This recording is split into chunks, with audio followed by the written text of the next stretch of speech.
Jadi bila kita bincangkan seterusnya, kita nak tengok pasal 5.4.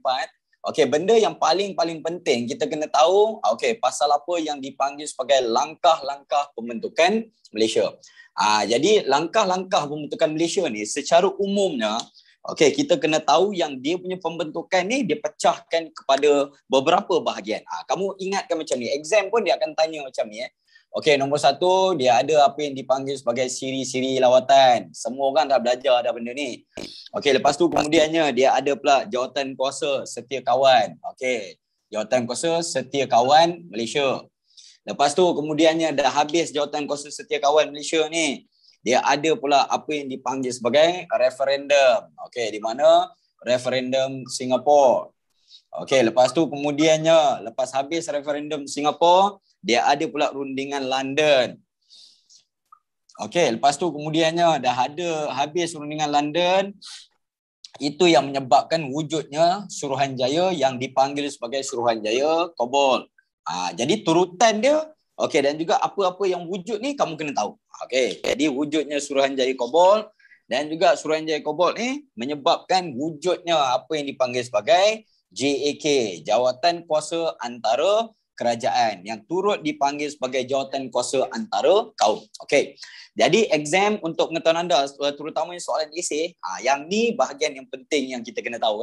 Okey, jadi langkah untuk Malaysia start dengan siri lawatan, dia berakhir dengan JAK. Jadi kamu kena tahu dia punya fungsi dan juga apa yang berlaku pada waktu ni. Itu sahaja. Jadi bahagian yang paling simple ialah apa? Nombor 1, dia adakan apa yang dipanggil sebagai siri-siri apa? Lawatan. Senang je, kamu fahamkan macam mana? Okey, jadi kalau kita lihat pemimpin, pemimpin Tanah Melayu pergi lawat Sabah dan juga pergi lawat Sarawak. Maksudnya pergi lawat Malaysia Timur. Jadi dalam kes pemimpin Tanah Melayu ni, siapa yang pergi lawat? Tunku Abdul Rahman. Tujuan dia kena tahulah, simple je. Kenapa dia pergi melawat ni? Dia nak pergi survey lah, pergi tinjau. Maksudnya, Tunku Abdul Rahman pergi Sabah Sarawak. Macam mana pemimpin Sabah Sarawak? Setuju tak agak-agak? Macam cadangan kan, throw the idea. Setuju tak kalau agak-agak kalau kita nak gabungkan Sabah Sarawak dengan Persekutuan Tanah Melayu Singapura sekali? Jadi dia throw the idea. Lepas tu kemudiannya apa yang kita lihat? Mereka pun balas balik lah. Jadi itu yang menyebabkan pemimpin-pemimpin Sabah dan juga Sarawak pula lawat pula Tanah Melayu. Jadi simple je. Kamu ingatkan macam ni. Yang ni pergi melawat nak bagi penerangan. Yang ni pula pergi melawat untuk tengok. Tadi dia dah cakap, kalau join kami, kamu akan membangun lebih baik, kami akan tolong kamu buat infrastruktur, buat sekolah yang lebih baik. Jadi orang-orang Sabah, Sarawak ni pun, betul ke dia ni buat? Jadi dia orang pun datang melawat. Tengok dari segi apa? Tengok dari segi macam-macam segi lah. Contohnya pembangunan kita, infrastruktur kita, sekolah kita, benda-benda yang basic. Pelaburan kita. Jadi dia nak kena tahu. Dia orang ni hari tu janji macam-macam, tah betul tah tidak kan? Jadi bila dia datang, dia tengok betul lah. Barulah dia ada semangat dan juga barulah dia berminat nak join. Faham ini je dua kamu kena cerita. Tunku pergi lawat, dia orang balas balik lawatan. Tujuan dia setiap satu tu adalah tujuan dia. Lepas tu kemudiannya yang ni, yang tu yang penting. Lepas tu jangan lupa pula, kita ada pula Ghaffar Baber. Lawatan yang seterusnya kita ada pula lawatan Ghaffar Baber dan juga Burhanuddin Helmi. Yang ni pun penting. Kamu perasan kan? Yang ni pergi lawat, yang tu dah balas balik lawatan. Jadi Ghaffar Baber dan juga Dr. Burhanuddin Helmi ni, dia barulah bagi penjelasan. Barulah dia bagi penjelasan tentang pembentukan Malaysia. Faham tak? Jadi macam dia orang dah minat, barulah buat presentation. Present dekat dia orang. Apa benda yang kita nak buat ni? Dapat Simple je. Itu yang membawa pula kepada jawatan setia kawan ni. Jadi dekat dalam jawatan yang setia kawan ni, jawatan kuasa setia kawan Malaysia simple lah. Dia ni nak meneruskan apa yang telah dibuat oleh yang dekat atas ni. Maksudnya kesinambungan dia. Lepas dah buat lawatan tu, apa yang kita kena buat ni? Okey, jawatan kesetiakawan tu dia tujuan dia untuk buat apa? Meyakinkan penduduk Sabah dan Sarawak tentang pembentukan Malaysia. Simple je. Jadi tujuan utama dia yakinkan Sabah dan juga Sarawak tentang pembentukan Malaysia. Maksudnya ajak, pujuk dia orang. Okey. Jadi dia orang ni dah berminat dah. Jadi kita kena explain dia orang secara detail. Kalau kamu join, apa yang kamu akan dapat? Apa kebaikan dia? Lepas tu kemudiannya dia orang ni berbincang. Kalau ada masalah, ada Q&A. Jadi itulah yang dia orang telah buatkan pada waktu ni. Maksudnya dia bagi, okay, convince. Okay, jomlah join Malaysia. Kalau kamu join, banyak kebaikan kamu dapat. Jadi itu yang menyebabkan benda ni, JSKM ni, benda yang sangat-sangat penting lah. Jadi antara orang-orang yang ada yang penting, kamu kena tahu dia punya pengerusi dia merupakan Donald Stephens. Pengerusi dia Donald Stephens. Ataupun nama Islam dia Tun Fuad Stephens. Waktu ni dia Kristian lagi. Lepas tu dia peluk Islam. Okay? Dia ni mula-mula Kristian. Waktu ni Kristian. Lepas tu dia meninggal sebagai Tun Fuad Stephens. Okay, dia akan jadi Ketua Menteri Sabah nanti kemudiannya. Okay, dapat jadi dia pengerusi untuk ni. Okey, yang peliknya tau, dalam pembentukan Malaysia ni, Sabah ke Sarawak yang lebih aktif? Saya nak tanya kamu. Sabah ke Sarawak yang lebih aktif dalam pembentukan Malaysia ni? Sabah lebih aktif. Okey, kamu rasa sebab apa? Katakanlah soalan tanya. Mengapakah Sabah memainkan peranan aktif dalam pembentukan Malaysia? Ingat tak tadi pada siapa yang ambil kelas Form 4? Apa yang saya cerita pasal Sabah? Kena jajah dengan Brunei, lepas tu kena pas macam bola. Dapat pula sebab Sarawak ada tentangan. Ya, Sarawak ada tentangan. Sabah pun ada tentangan. Tak, maksud saya pemimpin Sabah, dia yang melawat dulu waktu ni. Pemimpin mana yang lawat KL dulu? Sabah ke Sarawak yang mula dulu? Sabah juga. Jadi saya rasa mungkin diorang ni confident dengan Malaysia dan juga diorang ni dah bosan duduk bawah penjajahan kot. Jadi itu sebab dia kan mungkin. Okey, jadi itu yang dia meyakinkan, itu benda yang pertama. Okey, dan juga kemudiannya kita bawa pula kepada apa? Bawa kepada apa yang dipanggil sebagai referendum Singapura. Okey, referendum ni pungutan suara. Jadi kita lihat yang dekat dalam referendum atau pemungutan suara ni, tujuan dia untuk sama ada rakyat Singapura setuju ataupun tidak. Jadi apa dia yang ada dekat dalam tu? So, rakyat secara umumnya, rakyat Singapura setuju untuk menyertai Malaysia. Itu je poin dia yang penting. Jadi dia tak perlu nak panjang-panjang lebar. Kamu fahamkan macam tu je. Referendum ni dia buat pungutan suara. Bila dah buat pungutan suara tu, dia dapati yang mereka ni semua setuju. Next. Seterusnya. Bila dah setuju, kita lihat Sabah, Sarawak dah settle kan? Singapura dah settle. Itu yang menyebabkan wujudnya satu suruhanjaya, satu rundingan, di mana kerajaan British nak berunding dengan kerajaan kita. Jadi itulah membawa pula kepada rundingan London.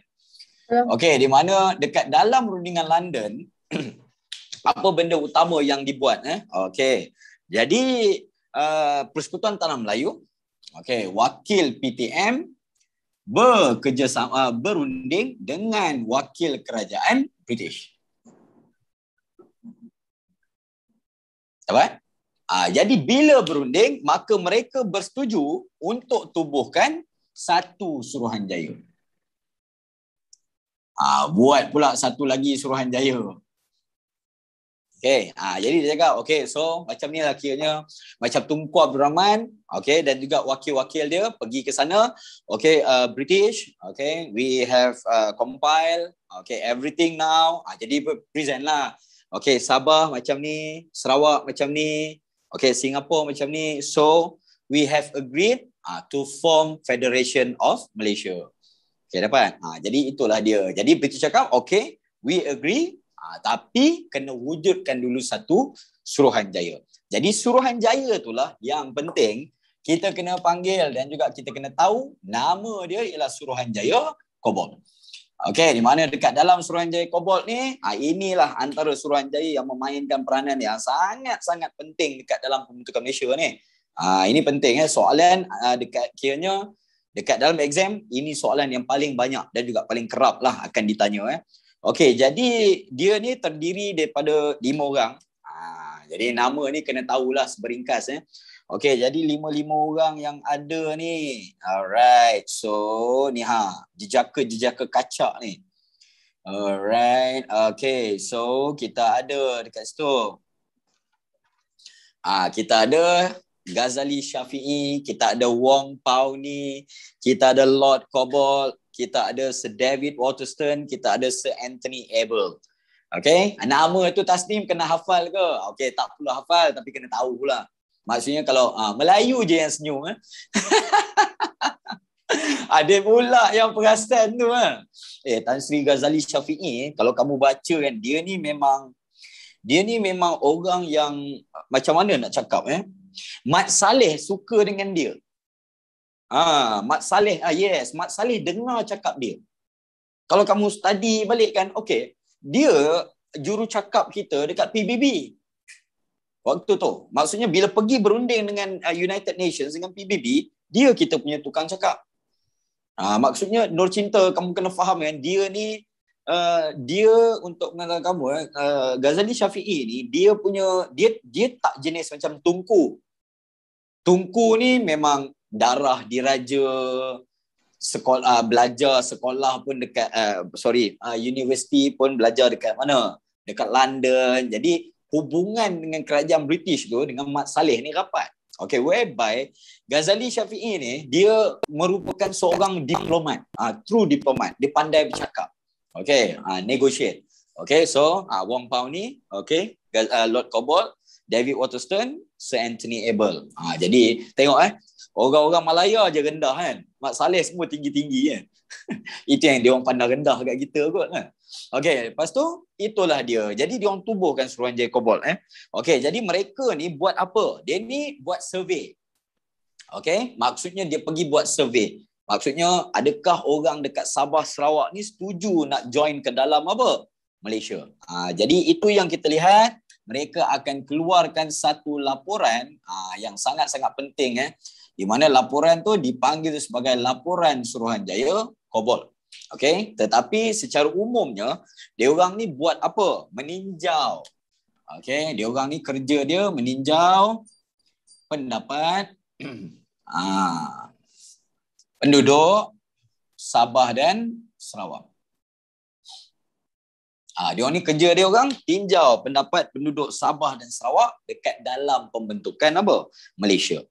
Okey, jadi itulah dia. Okey, jadi untuk pengetahuan anda okey, ini antara benda penting yang kamu kena tahu. Nampak Okey, ini dia benda penting yang kena tahu Okey, nombor 1.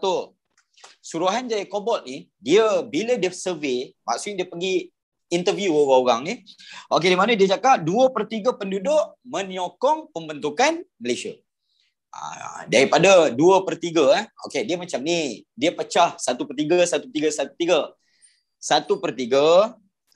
okey, 1/3 sokong tanpa syarat, 1/3 sokong nak merdeka terlebih dahulu, 1/3 tak menyokong. Faham tak? Menentang. Okey, jadi itu yang dia tulis dekat situ sebagai 2/3. Okey, next. Lepas tu kemudiannya dia syorkan agar perlembagaan PTM dijadikan asas perlembagaan persekutuan. Maksudnya dia orang nak ikut macam kita punya perlembagaan Tanah Melayu. Dia punya cadangan. Bila buat survey, makcik-makcik, pakcik-pakcik kat sana setujulah. Lepas tu dia tambah pula. Dia mencadangkan supaya kuasa autonomi dan juga jaminan khas diberikan kepada Sabah Sarawak yang tak boleh dibatalkan oleh kerajaan persekutuan. Itu yang kita lihat sampai sekarang. Dia orang ada kuasa autonomi. Contohnya apa? Immigration kan? Kan dia orang kontrol immigration. Lepas tu masa yang sama mereka kontrol pula dia punya pendidikan, kewangan. Dan juga saya nak tanya dengan anda, hak-hak istimewa orang-orang Sabah Sarawak, boleh tak kita orang Semenanjung tarik balik suka-suka hati? Tak boleh. Sebab benda tu ada dekat dalam kita punya perlembagaan. Okay, boleh faham jadi dia orang minta supaya buat benda-benda tu. Suruh dia kobot, dia cadangkan Okay, jadi apa yang penting kamu kena ingat yang ni dia punya isi-isi dia antaranya yang 2/3 sokong.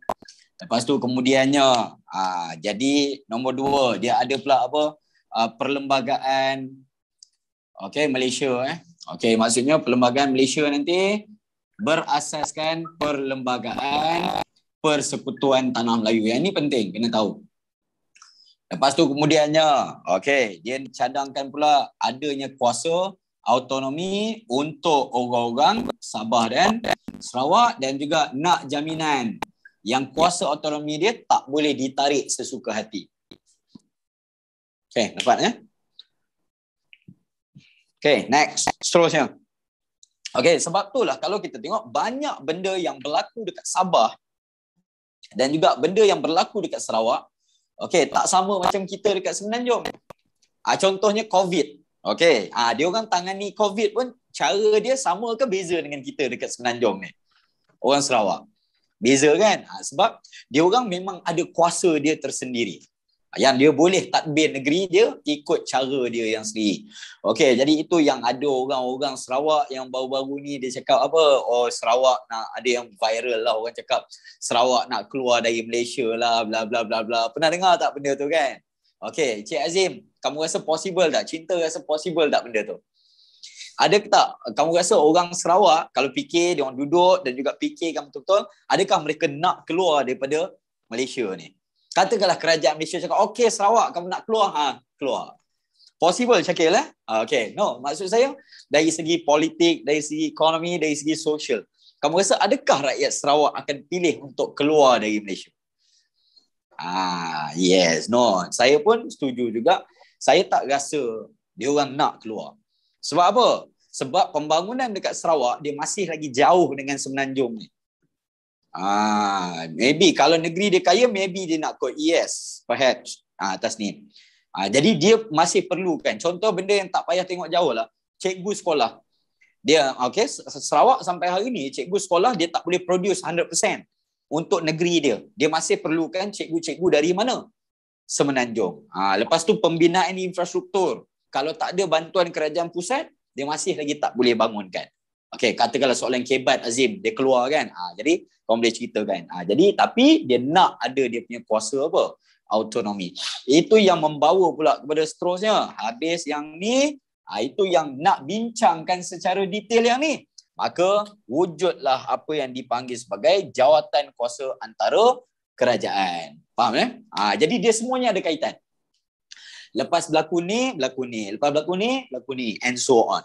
Dia berturut-turut. Jadi jawatan kuasa antara kerajaan ni, dia ni untuk pengetahuan kamu tujuan dia yang utamanya untuk melindungi. Tujuan utama dia melindungi kepentingan orang-orang Sabah dan Sarawak. Tujuan dia yang utama melindungi kepentingan penduduk ataupun orang-orang Sabah dan Sarawak. Dapat jadi dia bincangkan. Tadi dia dah cakap dah, orang Sabah Sarawak nak minta special, something special.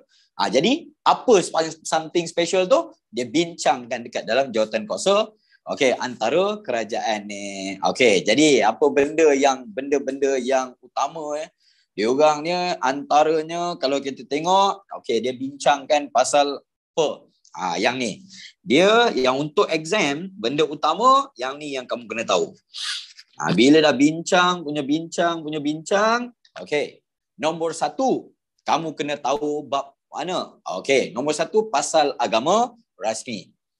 Jadi kalau kamu tengok dekat dalam agama rasmi, orang Sabah dan juga Sarawak, dia setuju. Agama rasmi Persekutuan Malaysia. Tapi untuk negeri dia tak nak. Jadi untuk exam, cinta nak kena ingat apa? Just ingat je. Status agama Islam. Settle. Jadi ingat dia punya keywords dia, status agama Islam. Lepas tu, kemudiannya BM sebagai bahasa rasmi, tapi bahasa Inggeris juga boleh digunakan sebagai bahasa rasmi di Sabah dan Sarawak selama 10 tahun selepas merdeka. Maksudnya dia orang guna English sampai tahun 1973. Jadi Tunku dan juga kita cakap apa? Fine. Kita bagi muka dekat dia orang. Alright. Okay, lepas tu kemudiannya sistem pendidikan dikekalkan di bawah kawalan Kerajaan Persekutuan kecuali di Sarawak dan Sabah. Sistem pendidikan di Sarawak dan Sabah kekal di bawah kawalan kerajaan negeri sehingga Majlis Negeri membuat pindaan. So, benda ni masih kekal sampai sekarang ke? Dah buat pindaan. Faham ya? Maksudnya sekarang ni pendidikan bawah kerajaan negeri ke bawah kerajaan Malaysia? Sekarang ni pendidikan bawah kerajaan Malaysia. Dah tukar, dah pindah dah. Tapi waktu-waktu dia join dulu, no. Dia punya sekolah masih dia orang punya cara. Okay. Sebab apa dekat Sabah, Sarawak ni, dia orang macam sekolah dia banyak missionary school. So missionary school, sekolah Kristian. Macam convent, church. Jadi syllabus dia masih ada Bible class dan sebagainya. Jadi dia nak kekalkan benda tu. Okay, next. Lepas tu kemudiannya, okay, kita tengok pula. Jadi, okay, dalam Parlimen Malaysia, 24 kerusi kepada Sarawak, 16 kepada Sabah, kuasa immigration di bawah Kerajaan Persekutuan, tapi Sabah Sarawak diberi kuasa untuk mengendalikan hal ehwal immigration. Okay, so senang je. Untuk ingat, untuk exam, kamu fokus kepada dia punya apa? Keywords dia. Okay, so satu, pasal agama rasmi. Lepas tu, nombor dua, kamu kena tengok, kena tahu pula status BM dan juga BI. Betul lepas tu kemudiannya, okay, kena ingat pula pasal sistem pendidikan dia. Okay, lepas tu kemudiannya, apa lagi? Okay, kerusi dekat dalam parlimen. Okay, jadi kalau kerusi ni kalau kamu tak ingat pun tak apalah. Yang lain-lain tu kena ingat. Okay, lepas tu kemudiannya, dia ada pula kuasa apa? Immigration. So, ini 5 benda utama yang saya cadangkan kamu ambil tahu. Yang dapat yang ni lah yang nampak dia minta kuasa autonomi dekat Suruhanjaya Kobol. Cinta faham kan? Dekat sini dia minta kuasa autonomi. Jadi dekat JAK ni, apa kuasa autonomi tu? Ini dia. Maksudnya dia orang bincangkan detail. Dekat sini dia punya permintaan, ini detail dia. Jawatan kuasa antara kerajaan. Okey. Jadi dekat dalam buku teks lama, dia tulis jawatan kuasa antara kaum. Sama juga. Okey. Dia panggil nama lain. Okey, lepas tu kemudiannya untuk pengetahuan kamu, jawatan kuasa Setiakawan Malaysia ni, dekat dalam buku teks lama dia panggil apa tau? Dia panggil sebagai JPPM. Dekat dalam KBSM dia panggil JPPM. Saya pun naik confuse lah Azim. Buku teks KSSM ni duk tukar je. Okay. Dulu belajar, saya pun mengajar JPPM. Kamu tahu apa nama dia? Jawatan Kuasa Perundingan Perpaduan Malaysia. Jawatan Kuasa Perundingan Perpaduan Malaysia. Okay, dapat. Lepas tu kemudiannya dia jadi pula Jawatan Setiakawan Malaysia. Okay, tapi in English dia Malaysia Solidarity Consultative Committee. Kamu rasa kalau Malaysia Solidarity Consultative Committee, kamu rasa JPPM lebih sesuai ke JSKM lebih sesuai? Saya ulang sekali lagi, Malaysia Solidarity Consultative Committee. Malaysia, okay, Solidarity. Solidarity apa maksud dia? Solidarity, kebebasan kan? Okey, lepas tu consultative, runding lah. Okey, lepas tu komiti, jawatan kuasa lah. So saya rasa okey, kalau kita lihat lebih sesuai kalau dia direct translation dia JPPM. Tapi dia orang gunakan tukar pula. Saya pun tak faham lah. Nanti kita akan belajar bab hujung lagi lah. Ada juga yang macam ni Maksudnya kami yang dah ajar KBSM ni kena tukar. Benda yang sama tapi dia punya nama tu dia tukar. Okay. Dulu jawatan kuasa antara kaum. Okay. So itulah dia yang kita kena tahu dan juga kita kena fahamkan untuk langkah-langkah pembentukan Malaysia. So ada berapa? 1, 2, 3, 4, 5, 6. Okay.